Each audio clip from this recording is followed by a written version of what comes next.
तक आपने देखा असुर गुरु शुक्राचार्य महादेवी की आराधना कर उन्हें प्रसन्न करते हैं और वरदान में महादेवी से उनके उन 2 रूपों को मांगते हैं जो श्रृंगार के प्रतीक हैं। महादेवी उन्हें अपने 2 रूप आरीश्वरी और जारेश्वरी का स्वामी बना देती है, किंतु शुक्राचार्य उनका दुरुपयोग करते हैं और उन्हें आदेश देते हैं कि नृत्य के माध्यम से पूरी सृष्टि को अपने वश में करें, और वैसा ही होता है। सभी देवता देवियों को देखकर मंत्रमुग्ध हो जाते हैं और उनसे विवाह करने के लिए लालायित हो जाते हैं, और देवी उनके समक्ष प्रस्ताव रखती हैं। आप सभी भिन्न भिन्न गुणों के स्वामी हैं। मैं आप सभी से विवाह तो नहीं कर सकती। मैं किसी एक को ही वर सकती हूँ। वो केवल वही हो सकता है जो मुझे अमृत कलश तक ले जाएगा। फिर चंद्रमा उन्हें अमृत कलश देने के लिए कहते हैं। दूसरी ओर भैरव ये सब देख चिंतित होते हैं और चंद्रमा को रोकने का प्रयास करते हैं, किंतु देवी भैरव पर प्रहार कर देती हैं। अब आगे।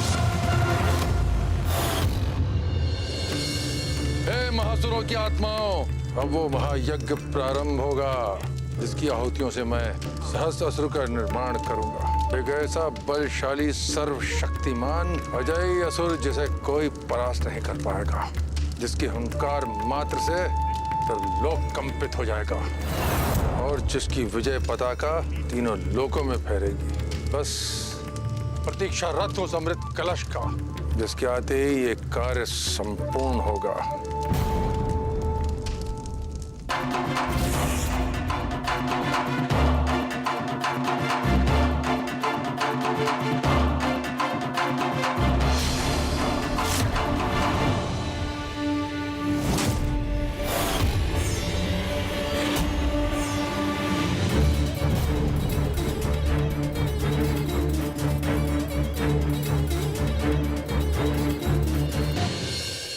नारायण नारायण। प्रभु, ये आपकी कैसी माया है। ये दोनों अरेश्वरी और जरेश्वर देवी शक्ति का स्वरूप है। विडंबना तो देखिए, ये अपने ही रक्षक भैरव से युद्ध कर रही है। ये बहुत बड़ा अमंगलकारी है, किंतु आज तक तो धर्म की रक्षा हेतु देवी शक्तियां ही असुरीय शक्तियों से युद्ध कर उसका विनाश करती आई हैं। किंतु देवी शक्तियां आपस में युद्ध करेंगी तो धर्म की रक्षा कौन करेगा? आपका कथन सत्य है नारद देव। इन दैवी शक्तियों का आपस में इस प्रकार युद्ध सृष्टि के लिए शुभ संकेत नहीं है। यदि ये युद्ध समाप्त नहीं हुआ तो संसार में प्रलय भी आ सकती है। इसीलिए तो मैं इतना व्याकुल हूँ प्रभु। 2 सकारात्मक शक्तियों का आपस में संग्राम पूर्ण विध्वंस ला सकता है। आप जगत के धीश हैं। इस युद्ध को रोकने के लिए स्वयं आपको ही कुछ करना होगा। आप चिंतित ना हो देव ऋषि। जिस शक्तिपीठ की देवी से इन दोनों देवियों की उत्पत्ति हुई है, वही देवी इस संकट का निवारण भी करेंगी। भैरव, तुम्हारे जीवन की लीला समाप्त करने का समय आ गया है। हमारा ये अंतिम प्रहार अब तुम्हारा अंत निश्चित करेगा।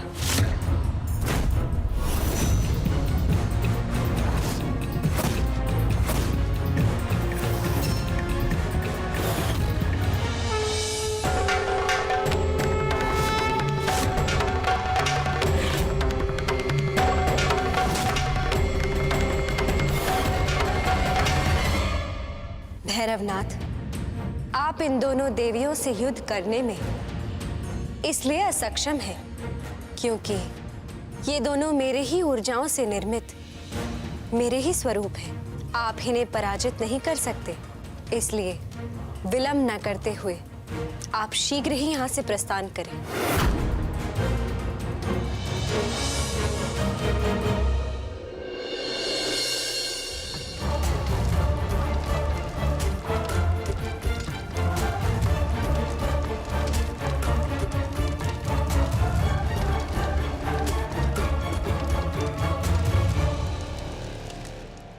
चंद्रदेव, लाइए अमृत कलश हमें दे दीजिए। हम इसे इसके उचित स्थान पर ले जाएंगे। अवश्य देवी, किंतु आपको अपना वचन तो स्मरण है ना?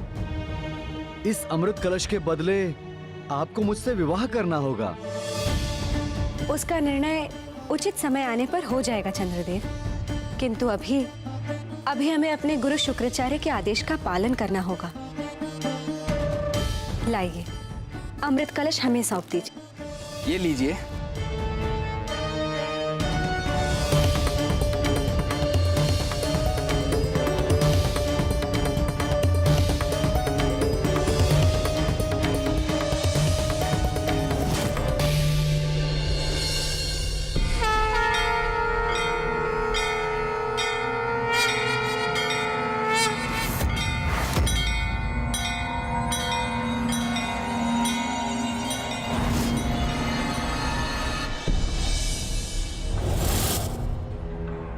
धन्यवाद देवी, मैं पुनः अपने कर्तव्य के निर्वहन के लिए सक्षम हो गया।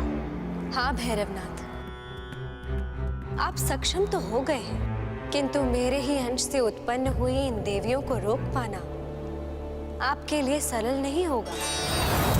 ये कोई साधारण देवियां नहीं, ये मुझसे भिन्न अवश्य हैं, किंतु मेरा ही रूप है। इनमें असीम शक्तियां हैं। ये अकेली ही सहस्त्र असुरों से युद्ध करने में सक्षम है।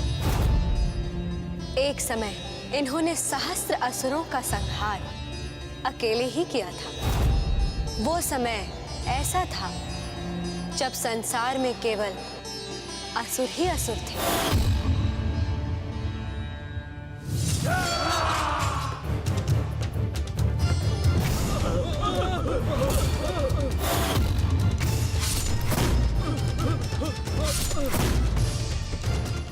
देवी, ये सभी असुर भिन्न भिन्न शक्तियों से परिपूर्ण हैं।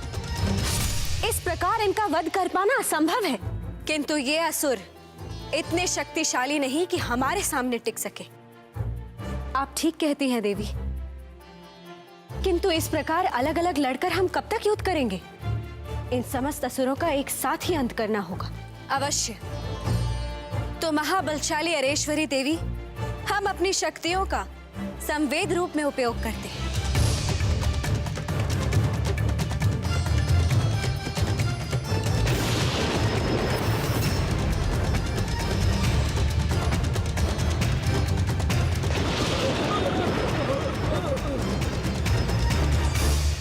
ये ऐसी बलशाली देवियां हैं भैरवनाथ, और इस समय ये देवियां अपने खड़ग का नहीं अपितु अपनी मोहिनी शक्ति का प्रयोग कर रही हैं। इसी के बल पर इन्होंने समस्त देवताओं को अपना बंदी बना लिया है, और इस समय इनका सामना करना और भी कठिन है। तो फिर क्या उपाय है मातेश्वरी? मैं इन्हें किस प्रकार रोक सकता हूँ? यदि मैं इन्हें नहीं रोक पाया तो अनर्थ हो जाएगा। प्रेम पर विजय प्रेम से ही प्राप्त हो सकता है। प्रेम ही ऐसी शक्ति है जिसके आगे बड़े से बड़ा योद्धा भी आत्मसमर्पण कर देते हैं। परंतु इस समय वो शुक्राचार्य के अधीन है। वो केवल उन्हीं का आदेश मानेंगी। मेरी प्रेम से की हुई विनती को क्यों मानेंगी? प्रेम में वो शक्ति है जो शत्रु को भी मित्र बना दे। आप प्रयास तो करके देखिए भैरव। आप उचित कह रही हैं देवी। प्रेम के अतिरिक्त मेरे पास और कोई उपाय नहीं है।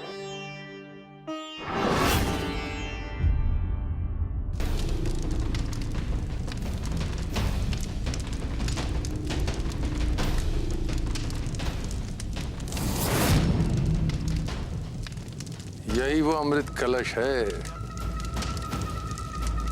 जिससे अब तक असुरों को वंचित रखा गया था, किंतु आज इस अमृत कलश से सहस्त्र असुरों की आत्माओं का कल्याण होगा। सहस्त्र असुरों की शक्ति साथ मिलकर मैं सहस्त्रासुर का निर्माण करूंगा। अब मैं सहस्त्रासुर के निर्माण का यज्ञ आरंभ करूंगा। देवियों, जब तक सहस्त्रासुर का जन्म नहीं हो जाता तब तक मेरे यज्ञ की रक्षा करने का दायित्व आप पर है। ध्यान रहे, कोई भी यज्ञ कुंड तक ना पहुंच पाए। अवश्य गुरुवर, आपकी आज्ञा का पालन होगा। हमारे रहते कोई आपको छू भी नहीं पाएगा।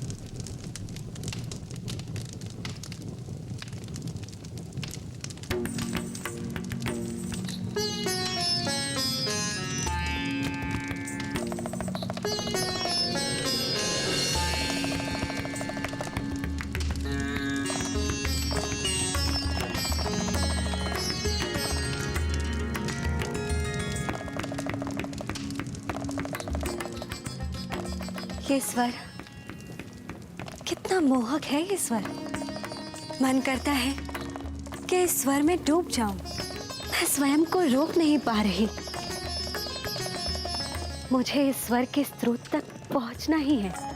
देवी, मुझ पर मादकता छा रही है। मैंने ऐसा आनंद कभी अनुभव नहीं किया। कौन है इस आनंद का स्रोत?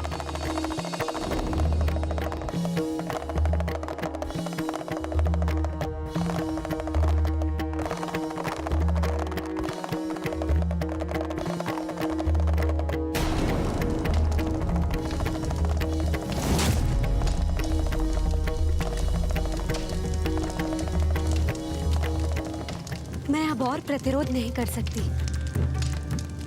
स्वयं को रोक पाना असंभव है। ये स्वर तो नटराज के नृत्य से उत्पन्न हुआ प्रतीत होता है। निश्चय ही मेरे यज्ञ में विघ्न डालने के लिए उत्पन्न किया गया है। तभी तो मेरी रक्षक देवियां मोहित होकर उसी ओर जा रही हैं। मुझे इन्हें वहां जाने से रोकना ही होगा। चलिए देवी, हम इस स्वर के स्रोत की दिशा में चलते हैं। मैं तो अनायास ही उस दिशा में खींची चली जा रही हूँ। रुक जाइए देवी, ये मेरे यज्ञ को खंडित करने के लिए उस कपटी भैरव का रचाया हुआ कोई प्रपंच है। रुक जाइए, ये मेरा आदेश है।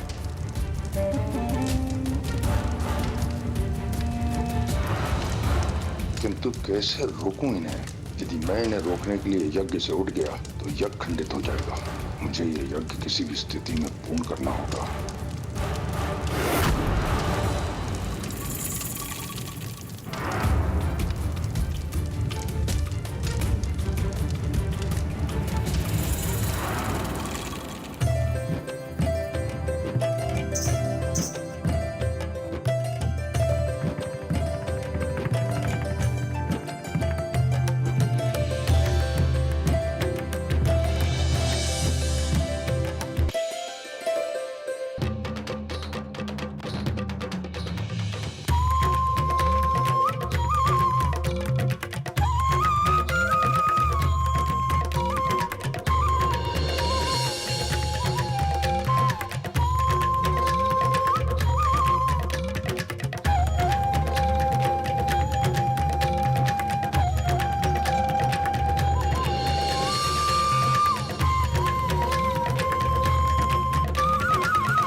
इतना मनमोहक नृत्य मैंने अपने जीवन में आज तक नहीं देखा।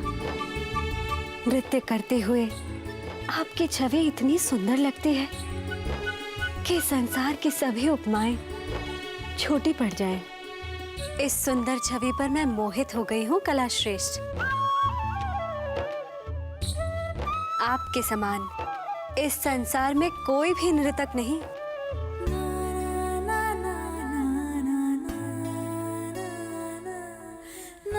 हम आपसे नृत्य सीखना चाहते हैं कलाश्रेष्ठ। हम पर कृपा कीजिए। अवश्य देवी। संसार में आपके मोहक रूप की भी कोई उपमा नहीं है। आपको नृत्य की शिक्षा देना मेरा सौभाग्य होगा।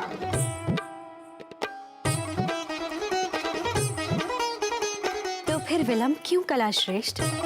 प्रारंभ कीजिए। परंतु देवी, यह स्थान नृत्य के लिए उचित नहीं है। इसके लिए हमें नृत्य की उत्पत्ति स्थान पर चलना होगा। हम तो किसी भी स्थान पर चलने के लिए प्रस्तुत हैं कलाश्रेष्ठ। चलिए, कहाँ चलना है?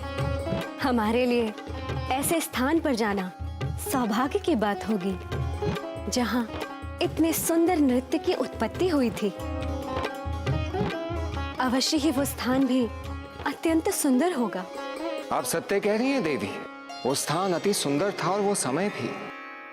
वो समय था सुंदर युग, जब सुंदरता अपनी चरम सीमा पर थी, जब सुंदर कलाओं की उत्पत्ति हुई थी। अविलंब हमें वहां ले चलिए कलाश्रेष्ठ। अवश्य देवी।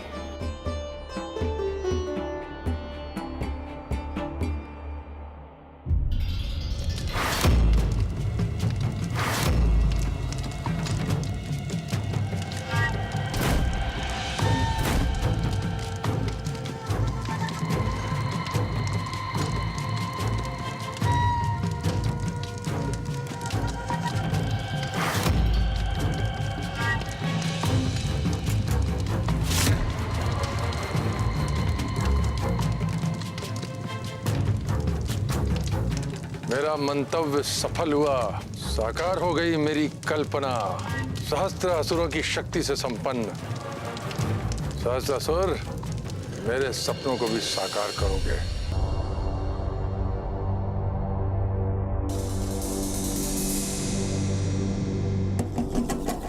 ये देवियां कुछ पल दर्शन देकर ओझल हो गई। उन्हें देखने को मेरा मन व्याकुल हो रहा है। कहीं चंद्रदेव ने उनसे विवाह तो नहीं कर लिया इंद्रदेव? ऐसा नहीं हो सकता वरुण देव। चंद्रदेव अपने राजा के विरुद्ध ऐसा कार्य नहीं कर सकते। तो फिर वो देवियां अभी तक लौटी क्यों नहीं? उन्हें देखने के लिए मेरी पिपासा बढ़ती जा रही है इंद्रदेव।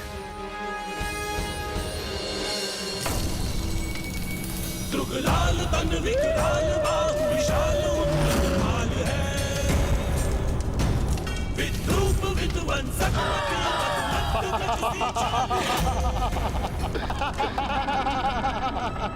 हे मेरी कल्पना के साकार रूप सहस्त्रासुर, तुम्हारा जन्म असुरों का साम्राज्य स्थापित करने के लिए हुआ है। जाओ और जाकर संसार को दिखा दो कि असुर ही सबसे शक्तिशाली और सर्वश्रेष्ठ है। ऐसी विनाश लीला रचो कि सारे संसार में हाहाकार मच जाए। विनाश का चक्र तब तक नहीं रुकना चाहिए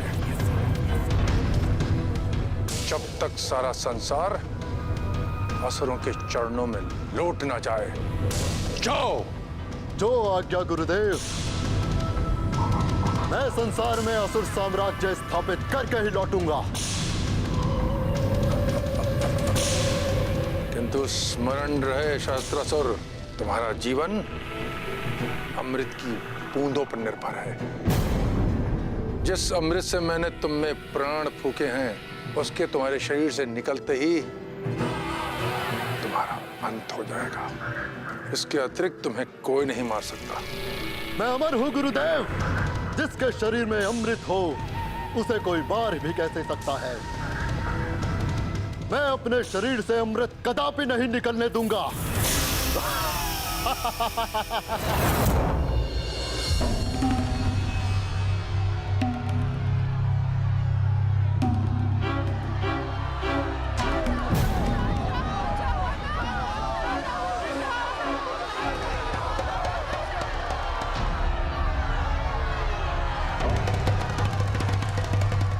ये आप हमें कहाँ ले आए? क्या यही है आपका वो सुंदर युग?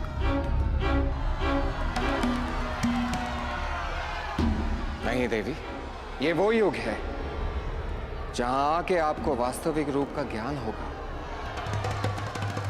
वास्तविक रूप? आप हमसे विनोद कर रहे हैं कलाश्रेष्ठ? नहीं देवी, ये विनोद करने का समय नहीं है। ये तो अति गंभीर संकट का समय है। वो देखिए,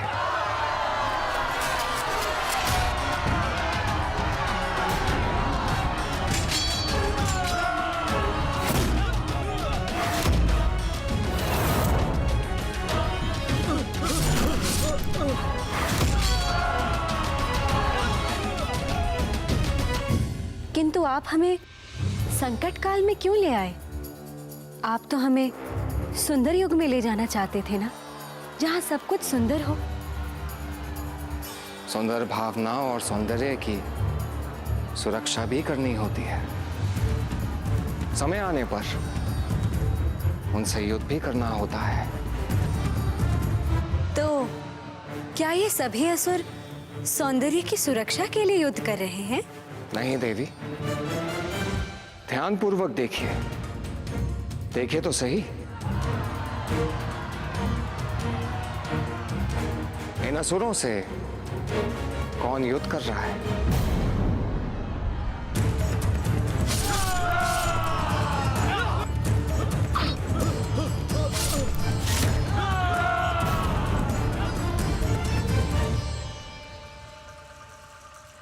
ये दोनों देवियां तो हमारे ही रूप हैं, किंतु हमने युद्ध कब किया?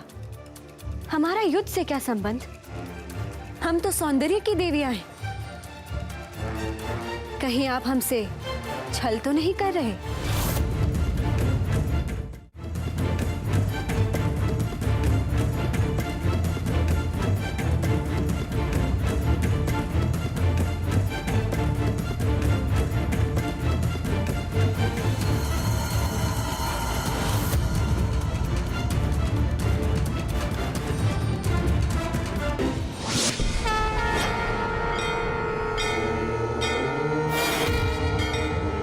नहीं देवी, मैं आपके साथ कोई छल नहीं कर रहा हूं। मैं शक्तिपीठ का रक्षक भैरव हूं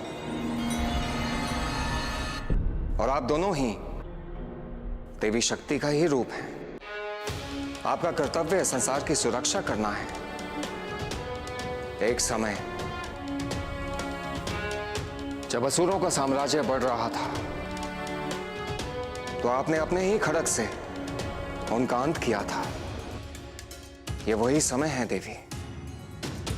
संभव है, किंतु अब हम सौंदर्य की देवियां हैं और गुरु शुक्राचार्य हमारे स्वामी। नहीं देवी, आपके स्वामिनी देवी शक्ति ही हैं। आप उन्हीं का रूप है। शुक्राचार्य की तपस्या के कारण देवी को विवश होकर आपको उनके अधीन करना पड़ा। अपने वास्तविक रूप को पहचानिए देवी। किंतु हमें तो अभी भी अपने इस रूप का स्मरण नहीं हो रहा। हम इसे किस प्रकार वास्तविक माने? स्मरण कीजिए देवी, अन्यथा संसार भयंकर विपत्ति में पड़ जाएगा और इस समय संसार की रक्षा करना आपका दायित्व है।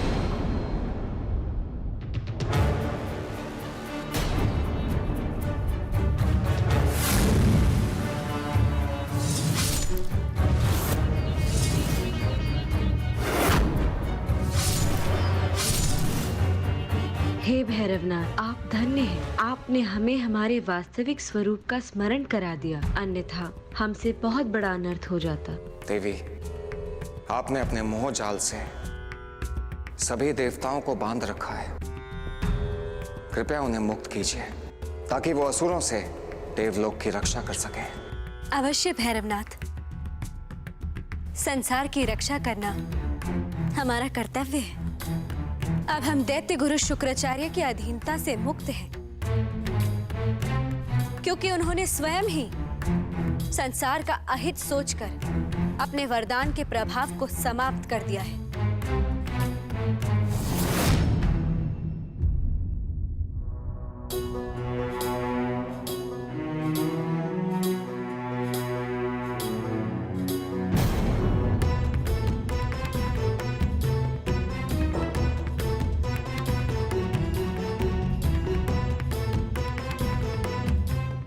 गुरुदेव, हम यहाँ पाताल लोक में कैसे आ गए?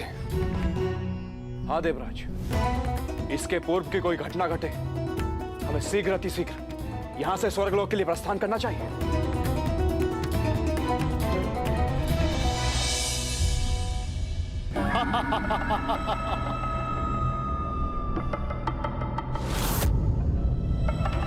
धरती के वासी धर्म के कार्यों में लगे हैं।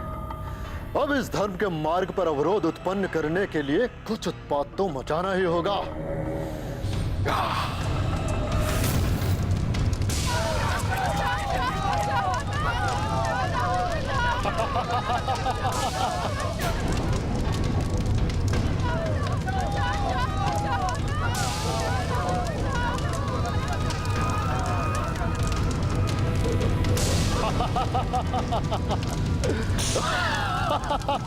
देखो इन तुच्छ मनुष्यों को, कैसे अपने प्राण बचाने हेतु आक्रांत होकर इधर उधर भाग रहे हैं।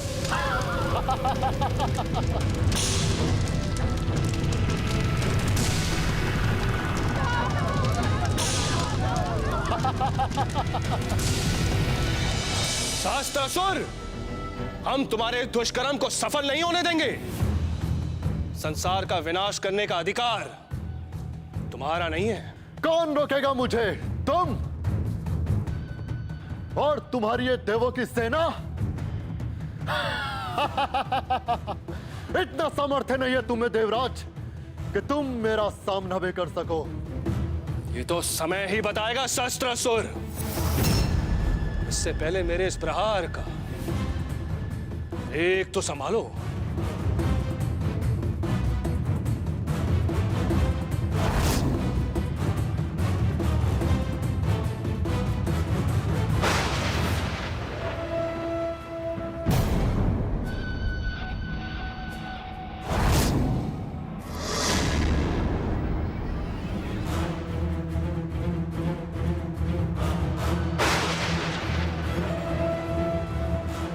ये क्या?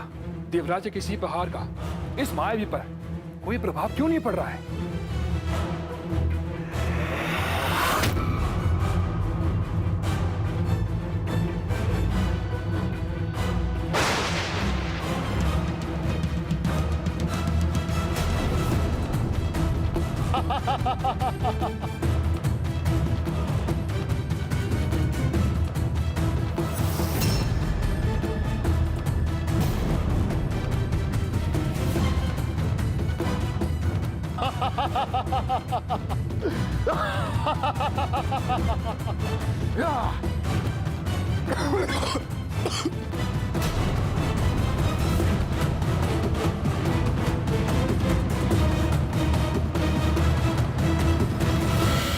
मेरा ये विष तुम सबको ग्रस लेगा।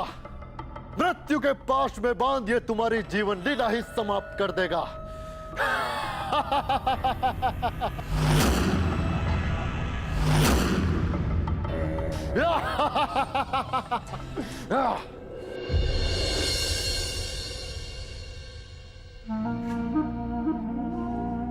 नमन स्वीकार हो गुरुवर। आपकी आज्ञा अनुसार मैंने सभी देवों का अंत कर दिया है। जब जब असुर योद्धाओं ने संसार में अपना साम्राज्य स्थापित करने का प्रयास किया है, तब तब देवी ने कोई न कोई रूप धर असुरों को रोका है, उनका संहार किया है। सहस्त्रासुर, तुम्हें रोकने का सामर्थ्य भी केवल उन्हीं में है। किंतु ये दोनों देवियां आपके साथ केवल तभी तक रहेंगी जब तक आप संसार के हित में कार्य करेंगे। किंतु जिस समय आप संसार का अहित करने के लिए तत्पर हो जाएंगे, तब यही दोनों देवियां आपके विरुद्ध हो जाएंगी। इसलिए जाओ और शक्तिपीठ में सर्वप्रथम शक्ति पिंड को खंडित कर दो, क्योंकि इस समय देवी की शक्ति आधी है। उसके दो महत्वपूर्ण रूप मेरे अधिकार में है। एक बार संसार से शक्ति पिंड खंडित हो गया तो फिर ना कोई देवी रहेगी और ना इस संसार में असुरों को कोई रोकने वाला। जैसी आपकी आज्ञा गुरुदेव।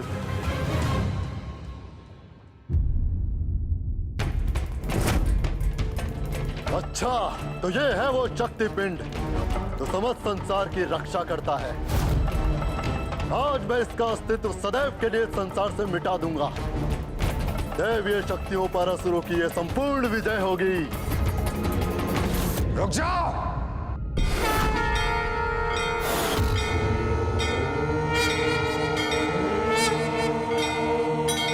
मेरे जीवित रहते तुम्हें शक्ति पिंड इस जगत का कोई अहित नहीं कर सकते।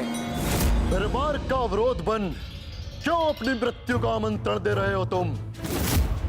क्या तुम्हें मृत्यु से भय नहीं लगता? सहस्त्रासुर के समक्ष दुस्साहस करने वाले तुम हो कौन? जिस शक्तिपीठ को खंडित करने का दुर्विचार तुम कर रहे हो, उसी शक्तिपीठ का रक्षक हूं मैं। रक्षक? शक्तिपीठ तो खंडित होकर ही रहेगा, किंतु उससे पूर्व मैं उसके रक्षक का वध करूंगा।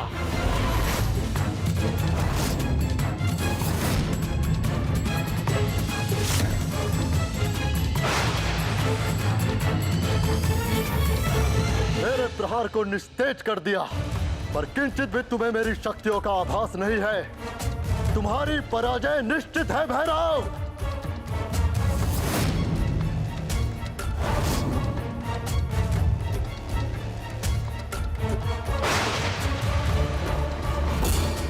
सहस्त्र असुरों के बल का स्वामी हूं मैं। तुम्हारी भुजाओं में इतना बल नहीं कि मुझे पराजित कर सको। अधिक देर तक तुम मेरी मायावी शक्तियों का मुकाबला नहीं कर सकते भैरव।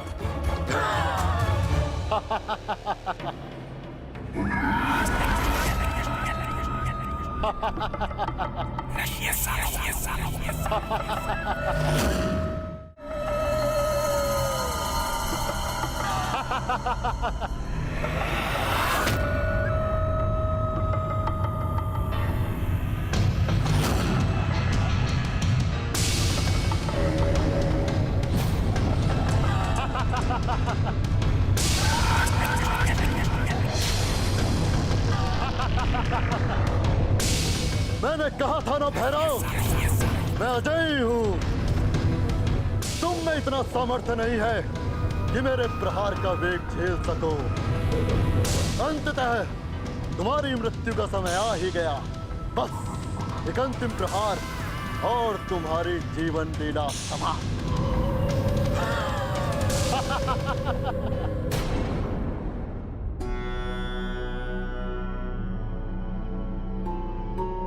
हे वासुदेव, शीघ्रतम कुछ कीजिए, अन्यथा ये मायावी सहस्त्रासुर भैरव का अंत कर देगा।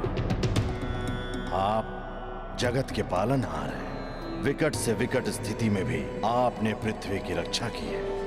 वासुदेव, अब समय आ गया है कि आप पुनः अवतरित होकर इस सहस्त्रासुर राक्षस का अंत करें और पृथ्वी को मुक्ति दिलाएं।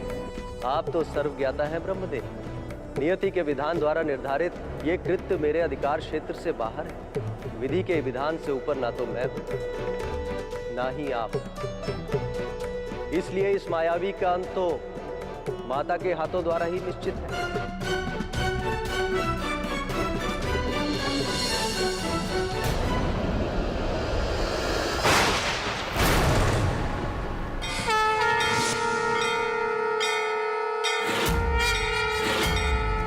मेरा अंत करना संभव नहीं है।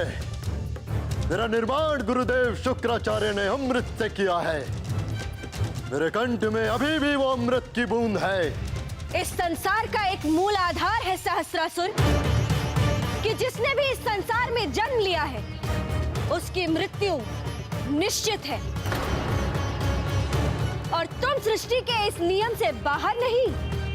अमृतपान तुमने भले ही किया हो, किंतु तुम जैसे पापी का अंत होकर रहेगा।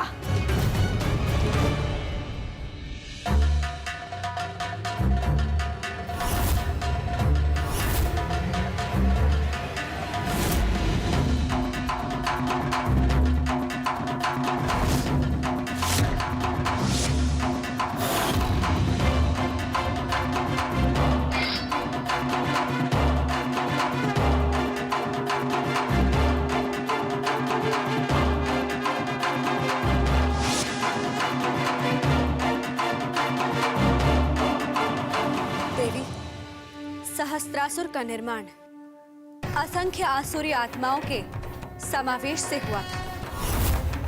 इन सब में भी अमृत का अंश है। हमें एक एक करके सबका वध करना होगा। आरेश्वरी, आक्रमण!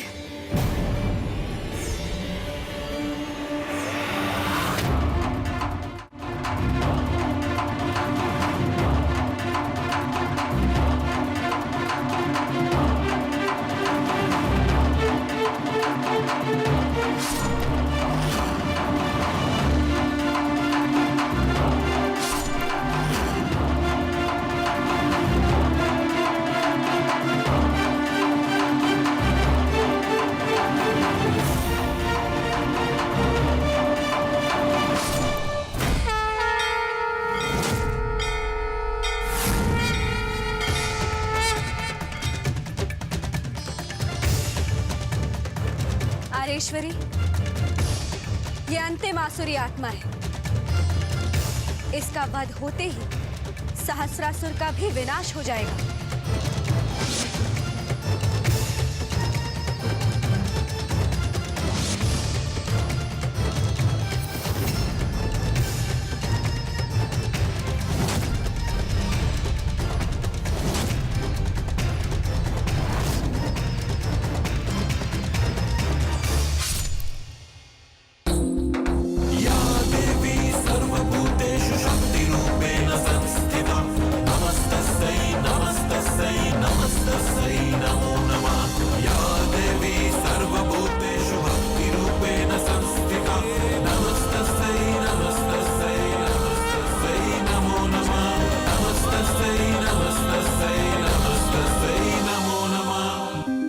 स्वीकार करें देवी।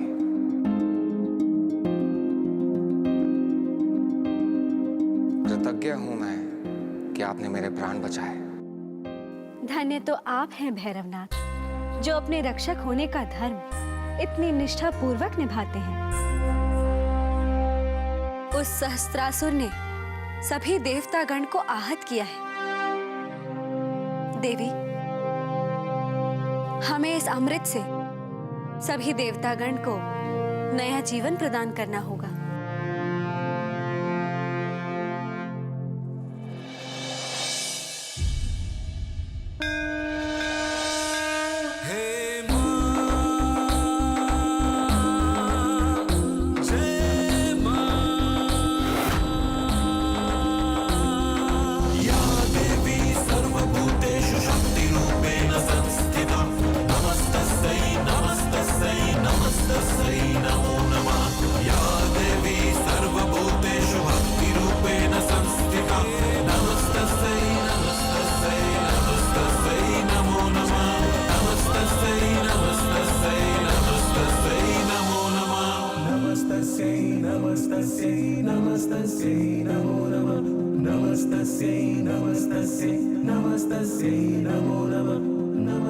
कोटि कोटि धन्यवाद देवियों।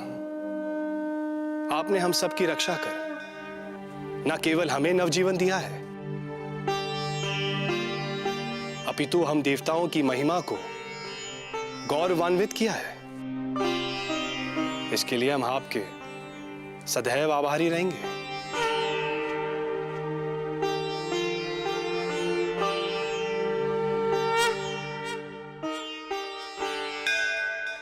देवी अरेश्वरी की जय। देवी अरेश्वरी की जय। जय जय।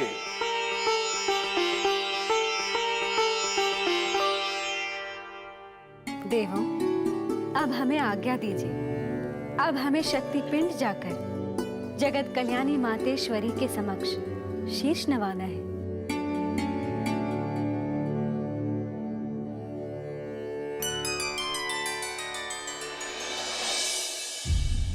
या देवी सर्वभूतेषु विष्णुमायेति शब्दिता। हे जगत जननी, हे मातेश्वरी, अपने इस रक्षक का नमन स्वीकार करें। प्रकट हो माता, दर्शन दीजिए, हम सबको कृतार्थ करें। नमस्तस्यै नमस्तस्यै नमस्तस्यै नमो नमः। नमस्तस्यै नमस्तस्यै नमस्तस्यै नमो नमः। नमस्तस्यै नमो नमः।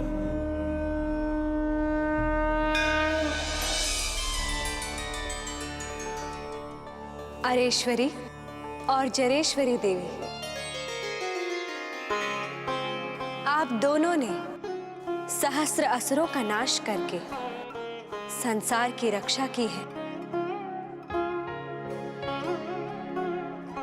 और धर्म की पुनः स्थापना की है, और इसलिए आपका ये जयंती रूप और काली रूप दोनों ही इस शक्तिपिंड पर सदैव के लिए विराजित रहेगा। आज से ये शक्तिपीठ जयंती काली के नाम से संसार में प्रसिद्ध होगा।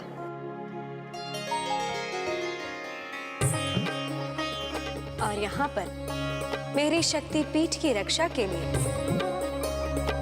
कामधेश्वर भैरव विराजमान रहेंगे।